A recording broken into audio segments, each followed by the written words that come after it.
Subscribe کیجیے ہمارے channel کو اور بیل آئیکن کو دبائیے۔ بسم اللہ الرحمن الرحیم۔ روح کی غذا۔ انسان کی روح عالم امر سے آئی ہوئی چیز ہے۔ یسألونک عن الروح قل الروح من امر ربی، آپ کہہ دیجئے کہ روح میرے رب کا امر ہے۔ روح عالم امر سے آئی ہوئی چیز ہے اور اس کی ضرورت بھی اوپر سے آنے والے انوار و برکات ہے۔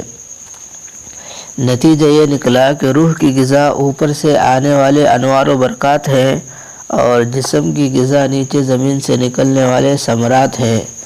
فرمایا لَأَكُلُوا مِن فَوْقِهِمْ، تو ہم ان کو وہ نعمتیں کھلاتے ہیں جو ان کی روحانی غذا بنتی ہے، وَمِن تَحْتِ أَرْجُلِهِمْ، اور ان کو وہ نعمتیں کھلاتے ہیں جو ان کی جسمانی غذا بنتی ہے۔ تقوی ایسی نعمت ہے کہ اللہ تعالی رزق کے دروازے کھول دیتا ہے۔ لَقَدْ كَانَ لِسَبْإٍ فِي مَسَاكِنِهِمْ آیَةٌ، قوم سبا کے مساکین میں نشانیاں ہیں۔ کیوں؟ جنتان عن یمین و شمال، دائیں بائیں دونوں طرف باغات۔ کلوا من رزق ربکم واشکروا لہ، کھاؤ اپنے رب کا دیا ہوا رزق اور اس کا شکر ادا کرو۔ پاکیزہ شہر ہے اور اس کا رب ان کی کوتاہیوں کو معاف کرنے والا ہے۔ اللہ تعالیٰ تو کہتے ہیں کہ کھاؤ اور شکر ادا کرو، جس کا کھائے اسی کے گیت گائے۔ تقوی کو اختیار کریں گے تو اللہ تعالیٰ روٹی بھی دے گا، بوٹی بھی دے گا، کارے بھی دے گا، بہارے بھی دے گا۔ سب نعمتیں اللہ تعالیٰ اس تقوی کے سبب عطا کرتا ہے، لیکن جب انسان ناشکری کرتا ہے تو اللہ تعالیٰ اپنے نعمتوں کو روک لیتا ہے۔ لَإِن شَكَرْتُمْ لَأَزِيدَنَّكُمْ وَلَئِن كَفَرْتُمْ إِنَّ عَذَابِي لَشَدِيدٌ، اگر تم میری نعمتوں کا شکر ادا کرو گے تو میں ضرور اپنی نعمتیں زیادہ کروں گا، اگر ناشکری کرو گے تو بے شک میرا عذاب بہت سخت ہے۔ ایک قوم نے اللہ تعالیٰ کی نعمتوں کی ناشکری کی تو اللہ تعالیٰ نے قرآن پاک میں تذکرہ فرمایا، اور اللہ تعالیٰ مثال بیان کرتا ہے ایک ایسی بستی کی جس میں امن بھی تھا، اطمینان بھی تھا۔ دو لفظ کیوں کہے؟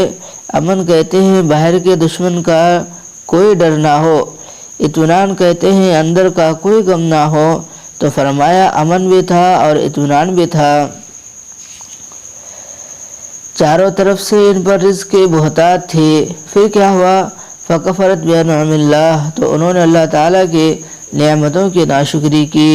فَأَذَاقَهَا اللَّهُ لِبَاسَ الْجُوعِ وَالْخَوْفِ بِمَا كَانُوا يَصْنَعُونَ، تو اللہ تعالیٰ نے ان کو بھوک، ننگ اور خوف کا لباس پہنا دیا کہ عمل ایسے کرتے تھے۔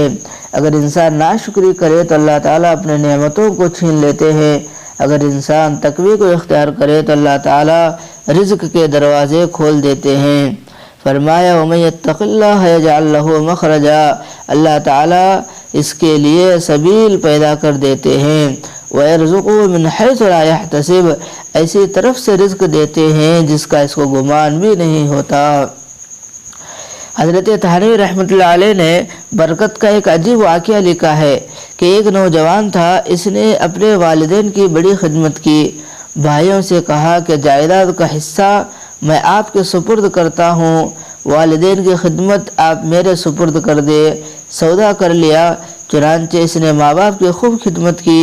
ماں باپ فوت ہو گئے۔ اس نے خواب میں دیکھا کہ کوئی اس سے کہتا ہے کہ فلاں پتھر کے نیچے تمہیں 100 دینار ملیں گے کیونکہ تو نے ماں باپ کی بڑی خدمت کی ہے۔ پوچھا اس میں برکت ہوگی کیا؟ کہا برکت تو نہیں ہوگی۔ نوجوان نے کہا میں نہیں لوں گا۔ صبح اٹھا، بیوی کو بتایا، بیوی نے کہا بے شک نہ لینا، لیکن جا کے دیکھو تو صحیح کہ وہ بڑے ہوئے ہیں بھی یا نہیں ہیں۔ تو اس نے کہا جب لینا ہی نہیں ہے تو جا کر دیکھنے کی ضرورت بھی نہیں ہے۔ اسی طرح دوسری رات پھر خواب آیا کہ 10 دینار فلاں پتھر کے نیچے پڑے ہیں، ابھی موقع ہے لے لو، تمہاری خدمت کے بدلے تو مل رہے ہیں۔ پوچھا برکت ہوگی؟ کہا برکت تو نہیں ہوگی۔ نوجوان نے کہا مجھے نہیں چاہیے۔ پھر اسی طرح تیسری رات پھر خواب آیا، فرمایا کہ فلاں پتھر کے نیچے 1 دینار پڑا ہے، اب جا کر کے لے لو، اب موقع ہے۔ پوچھا اس نے پھر پوچھا برکت ہوگی؟ تو کہا ہاں برکت ہوگی۔ وہ صبح اٹھا، اس پتھر کے نیچے سے جا کر دینار اٹھایا۔ گھر آتے ہوئے دل میں خیال آیا کیوں نہ آج میں گھر میں پکانے کے لیے اچھی چیزیں لے لوں۔ اس نے مچھلی خریدی، پھر گھر آیا اور اس کی بیوی نے مچھلی کو کاٹا تو اس مچھلی کے پیٹ سے ایک ایسا موتی نکلا جس کو بیچا تو اس کی زندگی کا پورا خرچ نکل آیا۔ یہ برکت ہوتی ہے۔ اللہ تعالیٰ ایسی جگہ سے رزق دیتا ہے کہ انسان کو وہم و گمان بھی نہیں ہوتا۔ تو اس بات کا خلاصہ کلام یہ ہے کہ اگر انسان جو ہے اللہ سے ڈرتے ہوئے تقوی کے ساتھ جو ہے زندگی گزارے گا، گناہوں سے بچتے ہوئے زندگی گزارے گا، تو اللہ تعالیٰ اس کے لیے جو ہے رزق کے دروازے کھول دیتے ہیں اور نعمتوں کا شکر ادا کرے گا تو اللہ تبارک و تعالیٰ اس کے لیے جو ہے بے بہا نعمتیں عطا فرماتے ہیں۔ اگر انسان اللہ سے نہ ڈرتے ہوئے، گناہ کرتے ہوئے، نعمتوں کے ناشکری کرتے ہوئے زندگی گزارے گا تو پھر اللہ تعالیٰ اسے جو ہے مصیبتوں میں ڈالیں گے، رزق کے دروازے اس کے لیے بند کر دیں گے، پھر انسان جو ہے در در کی ٹھوکریں کھاتے پھرے گا۔ تو اس لیے ہمارا کام یہ ہے کہ ہم اللہ سے ڈرتے ہوئے، اللہ کی نعمتوں کا شکر ادا کرتے ہوئے، گناہوں سے بچتے ہوئے زندگی گزارنے والے بنے۔ بس اللہ سے دعا ہے کہ اللہ تعالی ہم سب کو عمل کی توفیق عطا فرمائے۔